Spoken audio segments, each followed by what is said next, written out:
This is the GoPro Mission 1 Pro, and it is the action camera to beat in 2026.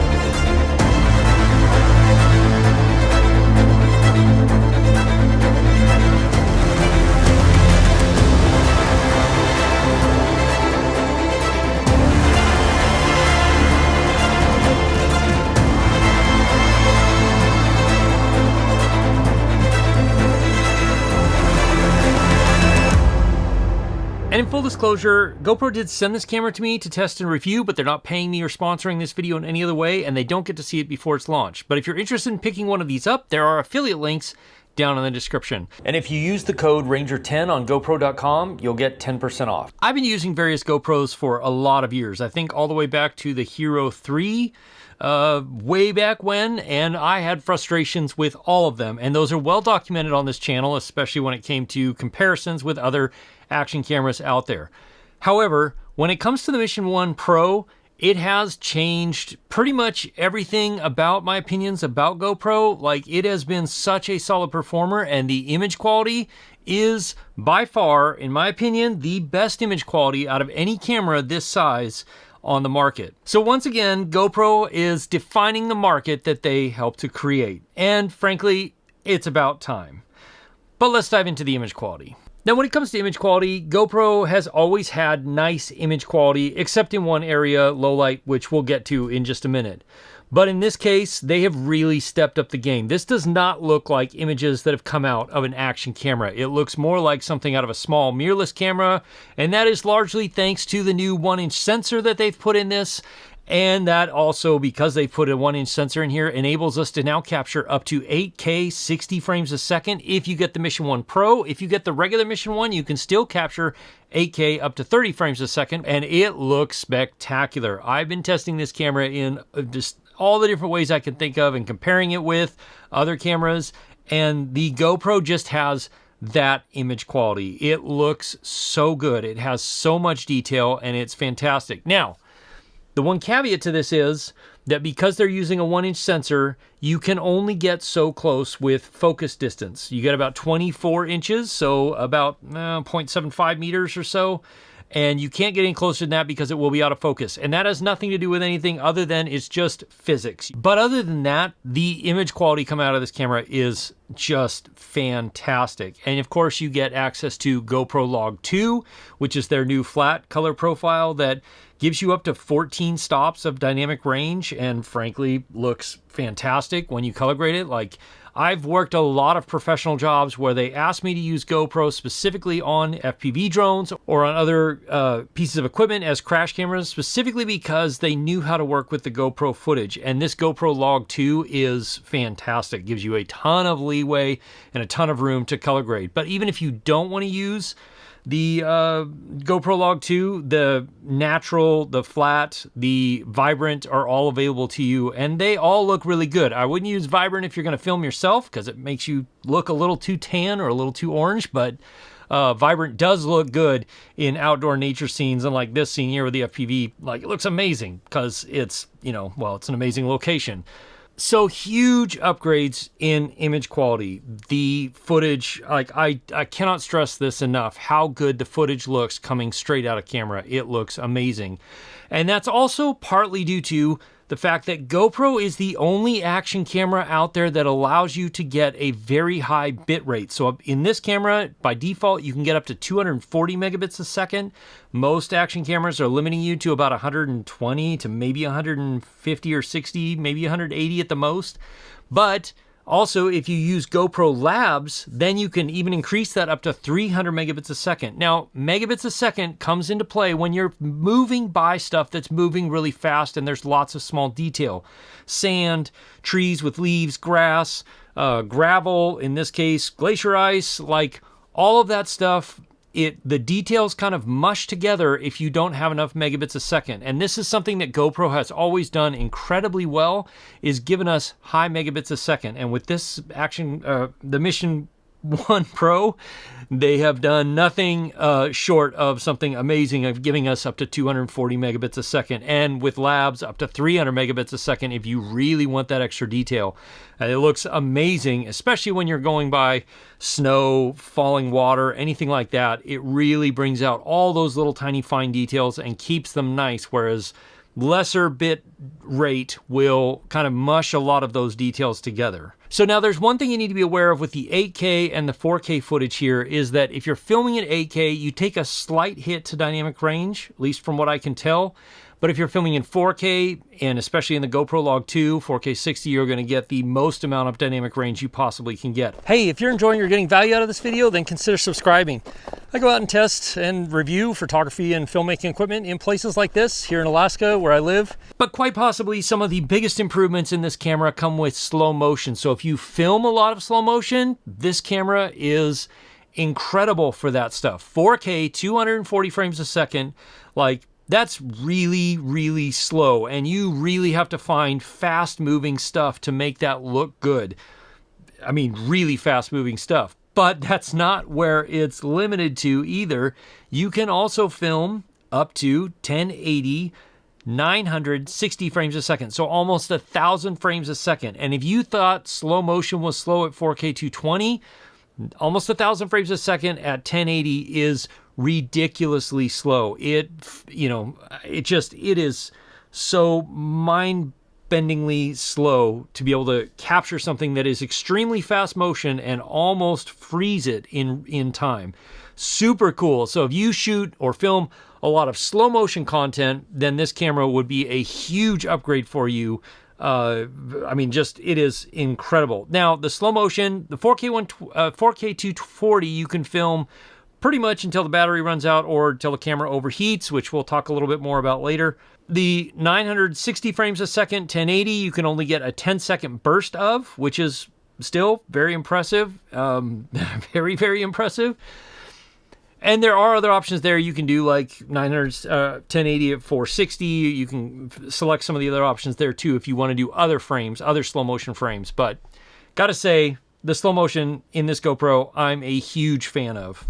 The next big upgrade they've made is when it comes to photos. Now, action cameras are not necessarily meant to be photo cameras, but GoPro's actually had pretty decent photo quality in the past, 27-something megapixels. They've been nice, but this one takes it up a whole nother notch because they're using a new sensor capable of up to 8K. It also means you get up to 50 megapixel stills, which do look amazing, and you can do HDR stills, you can do all of the like super photos, all that sort of stuff.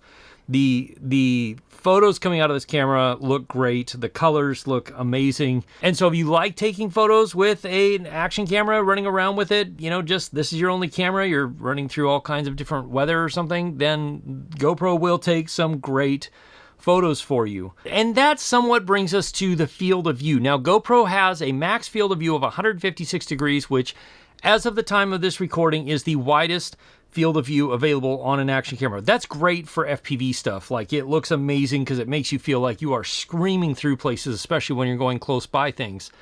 But you can also select a wide field of view, and that narrows it down a little bit. Or you can select a linear field of view, which straightens out all of the straight lines. If you're walking around buildings and stuff like that, you won't see warped buildings, but it does give you a straighter field of view, or a straighter, less distorted view of things. So that's really nice to have, and personally it's my favorite for being able to handhold and walk around with this camera. But I think the biggest upgrade that GoPro has made to the Mission 1 Pro is the fact that now they're using a 1-inch sensor. It gives it incredibly good low light performance in the new low light mode. Yes, it's denoised, and yes, it's resharpened a little bit, but the default settings out of this camera for low light look incredible. If there's any sort of ambient light around, you got to have realistic expectations of a camera this size. But if there's any sort of ambient light around, you're going to get some really usable low light footage, which is something I knocked GoPro for years. Their low light just was terrible. This has completely changed that, and it looks really good. And that brings us to battery life and overheating. Now, I live in Alaska. Overheating is not something I deal with when I'm working with stuff outdoors, but battery life is something I definitely deal with in the cold. And while I haven't been able to test this camera in very, very cold temperatures, I can say this is by far the longest running action camera I've ever used on these batteries. And in the past, GoPro batteries were not great, frankly. They died really quickly in the cold. And then features would stop working really early on if the battery was getting like around 50% or so. It just was a struggle for me to use these. This camera has been a complete 180-degree change from that, where the battery life feels like it. I mean, I've really gone out and filmed for most of a day hiking, and I've only ever used really one battery. So well done on the battery life, GoPro. You've done an incredible job. That brings us to overheating.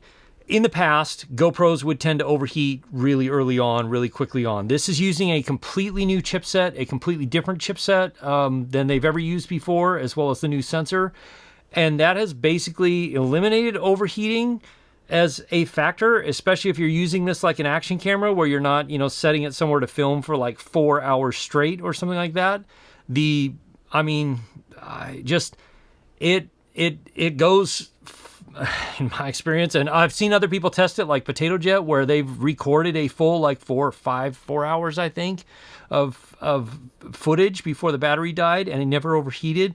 And they're living in places that are much warmer than I am. So the overheating issues basically have been solved from what I can see. And another accessory they've released is this cage system, which you put the camera in, and then basically it maintains its waterproofness. You can still start and stop recording. You've got a couple of, or a cold shoe mount up there, and this nice handle. Now, it's not an extra battery or anything like that. Like, if you like these cages to make this sort of more of a mini little mirrorless camera, that's a great option. Other accessories that are supposed to be coming, I asked GoPro specifically about a macro lens, and they replied in one of the comments on my video that a macro lens is coming for this camera, which would be super useful for close focus distance. And on the batteries, these are the new Enduro 2 batteries, which are what enable all the functions and features and gives you such long battery life. You can use the Enduro 1 batteries, but it will limit what functions and features you can use on the GoPro. And one of the best things about the new battery life and all of that is now you can fast charge the batteries in the GoPro and in the twin charger. If you get that twin charger, it charges so much faster, which was another thing that I just used to be so painful with GoPros. But now that has been effectively solved. In about 20 minutes, you go from 0 to 80%. And then I think it's about 35, 38 minutes maybe to go to 100%. Now, also in the past, I have struggled with a lot of GoPros locking up. There's a reason that the first clip of every FPV clip is me staring at the camera, making sure the GoPro's actually recording, and usually the end as well, coming back and making sure it's actually recording, because I've lost a lot of FPV clips that way. And I've also struggled with a lot of the times the GoPro software would lock up or not record a file completely, or just having issues with the software. I haven't had any issues like that with this camera. I'm using it for 6 weeks now, I think, and using it a fair amount. So it seems to have been fixed. It runs really smoothly. It responds really smoothly. Another small but very useful upgrade is these buttons. They are the nicest buttons on any action camera I've ever used. You can see they're kind of like sort of raised up from the body, but they are so nice to use. They work really, really well. And I wish that every action camera manufacturer out there would take a lesson from GoPro on these buttons. And then we have to talk about audio. Now, one thing GoPro did differently on the Hero or the Mission 1 Pro or the Mission 1 series is that you can now plug in any USB-C compatible microphone receiver or lapel or whatever. This is the DJI Mic Mini plugged directly into the GoPro. And before you had to use a media mod or all those kind of things, where that's not an issue now. Now GoPro does have its own microphone system coming. I want to test it. I've got my name on the list to be able to buy one as soon as they are available. They're just not available yet, but that will direct connect to the camera without the need of an extra receiver, from what I understand. So if that's the case, then you still have a waterproof camera, which, by the way, this camera is waterproof up to 66 feet now, 20 meters, so that's really good. But in the audio section too, there's a microphone on the front. There's actually quite a few microphones around this camera, and it does give you pretty dang good clean audio, even in some wind. This is the GoPro with its auto wind noise reduction on, and the microphone setup that it has built in. Also, how beautiful is this spot? Not bad, right? But there are a few downsides. One is most of your accessories from any past GoPros you have had, ND filters, lenses, anything like that, they are not going to work with the Mission 1 Pro. That's, I should say, for obvious reasons, because this is a new sensor, needs new lens design and all of that. Another downside, and I think a big miss by GoPro, is that there is no internal memory in this camera. When most other action cameras on the market now have some sort of internal memory, this not having anything is kind of a bummer. And the other downside is, frankly, the price. It's not cheap. It's getting up there like everything else is on this planet, I guess. But I wish it was cheaper. It's not. But if you want the best looking, by far the best image quality out of a camera in this size and this form factor, it's going to be the Mission 1 Pro, and you're just going to have to pony up the extra money for it. But next, if you want to see how the Mission 1 Pro stacks up against the Ace Pro 2 or the Action 6, check out one of these videos here. I'll see you over there as always. If you have questions, ask me in the comments below, or join my live stream, which happens most Wednesday nights, 4 p.m. Alaska time, 8 p.m. Eastern. Well, I'll be able to answer more questions that maybe I didn't get to in this video. I'll see you again soon in the next one. Cheers.